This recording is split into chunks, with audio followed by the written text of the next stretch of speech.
God hears my prayers. I live in a loving Christian family in Taiwan.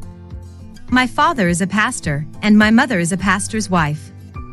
I have 2 little brothers, and we live with my grandparents. I want to tell you how God answers my prayers. When I was in the 1st grade, the school organized a special sports day. This was my first school sports day, and I really wanted to participate in the running and jumping activities. But I go to a public school, and the sports day was on the Sabbath. I prayed to God. Dear God, I said, please do something so I can participate in school sports day. I told Mother that I wanted to run and jump with the other children on sports day. Don't worry, Mother said. God will find a way to make you happy. The next day, Mother and Grandmother took me on a picnic. We had so much fun eating outside, and I was so happy. Look, Mother said. God has found a way to make you happy. I laughed with joy. Mother was right. God had found a way to make me happy. Then God answered my prayer. This year the school sports day was held on a Friday, and I was so happy that I could run and jump with the other children. God listened to my prayers and answered them. God answers many kinds of prayers. Every time I take a test at school, I close my eyes and pray before I start. I ask God for help. Dear God, I say, please help me with this test. Please help me to be calm and to focus. I pray because I want to make God happy by getting good grades.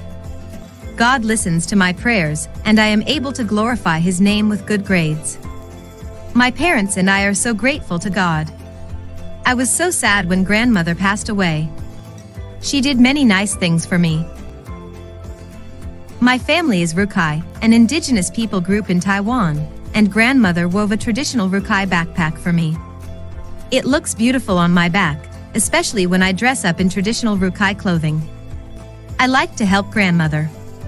She leaned on my arm for support as she prepared dinner in the kitchen. My brothers and I sang her favorite songs to her. She gave us big hugs to show us that she was pleased. When Grandmother fell ill, I went to her bedroom first thing after school and asked whether she needed warm water to drink. I liked to bring her whatever she asked for.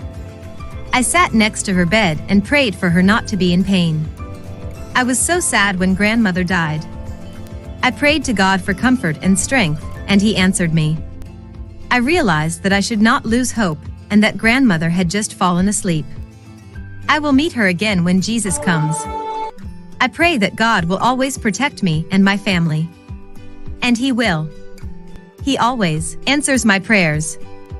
While Lisa loves God, many people who belong to her Rukai people group do not know about Him.